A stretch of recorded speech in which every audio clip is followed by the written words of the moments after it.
Hi, it's Siobhan at Bow Books. Welcome to my channel, or welcome back if you've been here before. My channel is mainly about book reviews, other bookish things, writing and fandom stuff.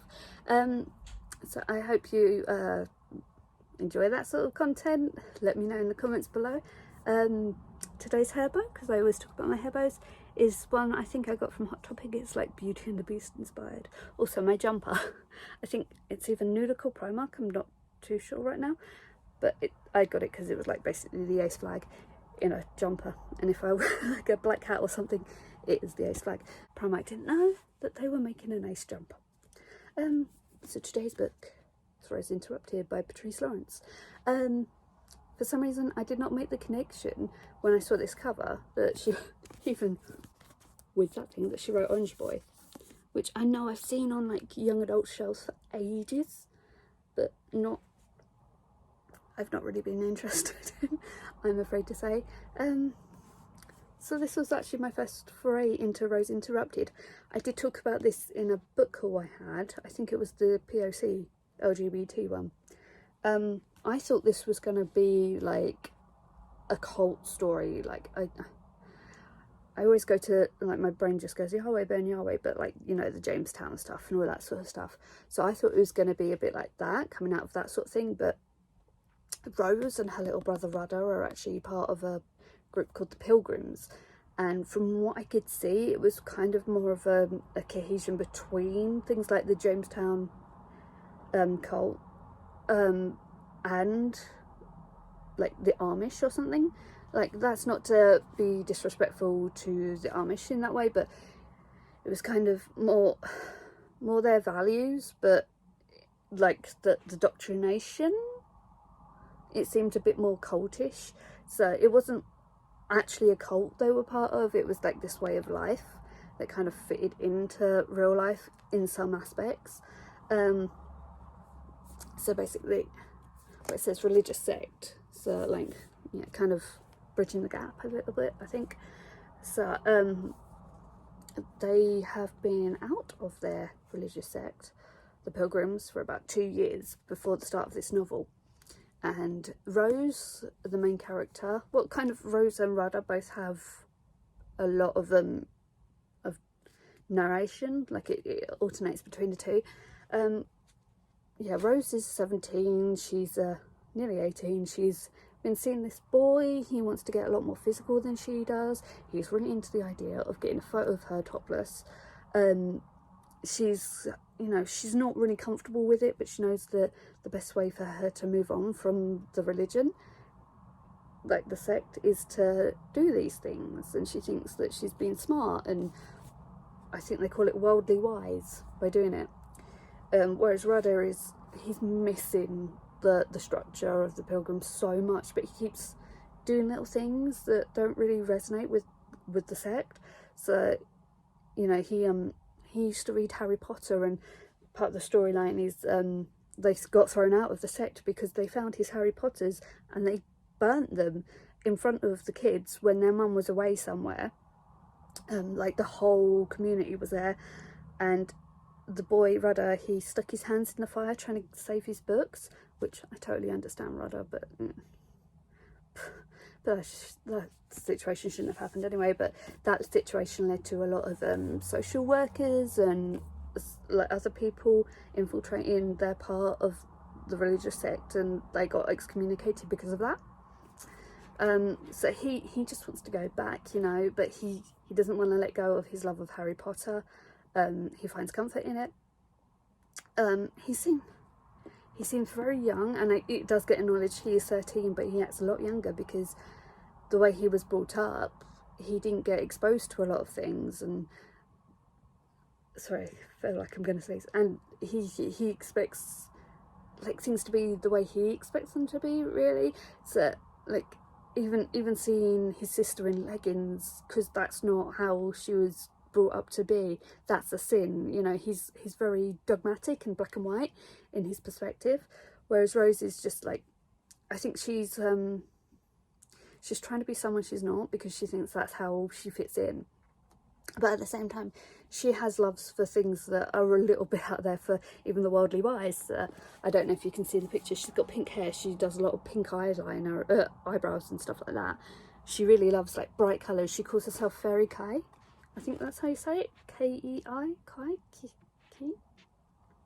I'm going to go with Kai. If I'm wrong, I'm wrong. I'm sorry. I know how bad it is when you mispronounce things like my name. Sayaban. So yeah, there's this point really early on where Rudder gets a note, and it's kind of a nonsensical note. It says hot dogs, and then there's like random codes after that, and he can't figure it out, and he tries to ask his sister, and his sister is like trying to deal with her own situation, so she's not really paying attention. And like not long after, someone texts Rudder a picture of a topless girl and says, "This could be your sister next."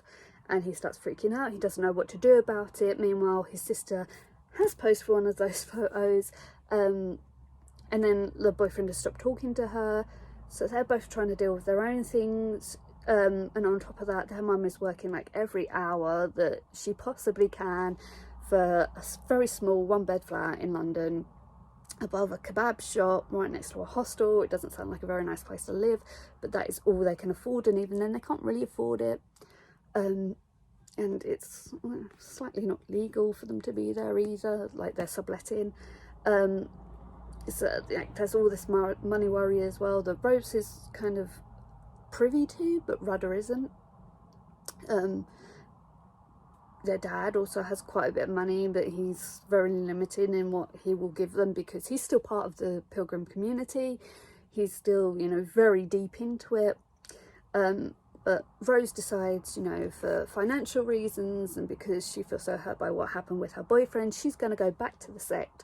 At the same point, her brother has started talking to some other kids his age. His teacher got him in contact with a drama club because, as well as Harry Potter, he also likes musicals. He really loves West Side Story.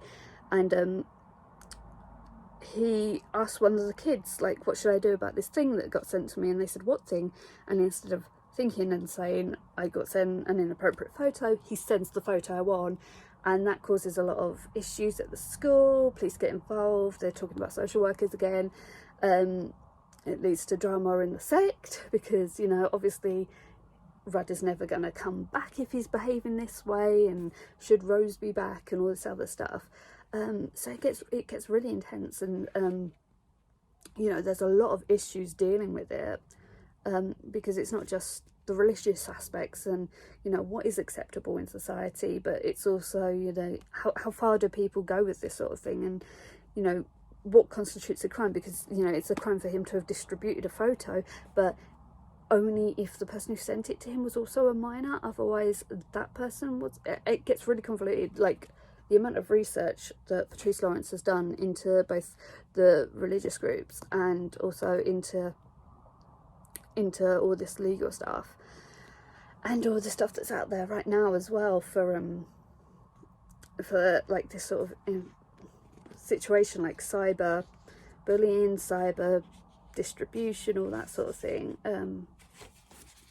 Always as well, at the back of books like this you get a list of contacts.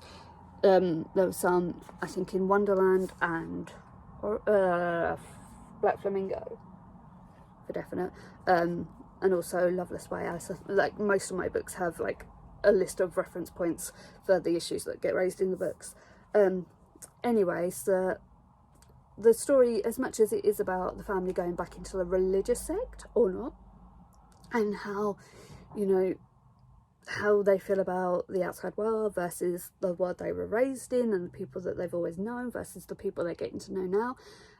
It's also about, you know, this whole other story about the topless people, and, you know, the people who sent the photo to Rudder and the people who took it in the first place. And actually Rose tracks down the girl in the photo that got sent to Rudder, and she tries to get that person on board to help out because, you know, it affects her as well. There's so much, like, I don't want to give everything away. There's stuff about, you know, Rose's boyfriend's mum in it at some point. Like, it gets really out there and really intense, and I think it's a really important book, but I guess I would have liked to have had a little bit of in somewhere in the beginning. I don't know if I missed it actually. Oh no, that's that. So you get like good luck people who are in this position, which sucks. Yeah, so it was an interesting book, and the resolutions weren't quite happily ever after, but you know, you could see that life was getting better for all the characters involved. You know, even members of the religious sect who are quite prominent, including their grandmother and some, I'm gonna get his name wrong, it's like Mikhail or something, spelt Mikhail, is that Mikhail? I don't know, or is it like Samhain, where people are like Samhain? I don't know. I really need to like learn these pronunciations, don't I? But I really loved this book. I kind of read it and I kind of stepped back and I was like, there's a lot to say, but I didn't know what to say at the same time. Like, I was kind of gobsmacked, I guess, when I finished this book. But yeah, I would definitely read it, but go into it with a bit of an open mind, be prepared. There's a lot of topics that get covered that are uncomfortable. You know, questions of consent are in there. But overall, I think it's like a really important story to tell, and I think it's a really good look at like other religious approaches to life. Like, as much as it's an awful situation in the book, it's not presented as this is the worst way to be. It's, you know, this is kind of like when you're in something this structured, it doesn't always work because it only ever benefits the people at the top, and the people at the bottom are always subject to being a sinner for whatever reason. And I guess because like I taken a lot of anti-MLM content and stuff like that, I can see like the parallels between those two situations, which is probably why I like both topics. So yeah, definitely one of my top reads, I think. And I think that's it for this video, so I guess I will see you next time.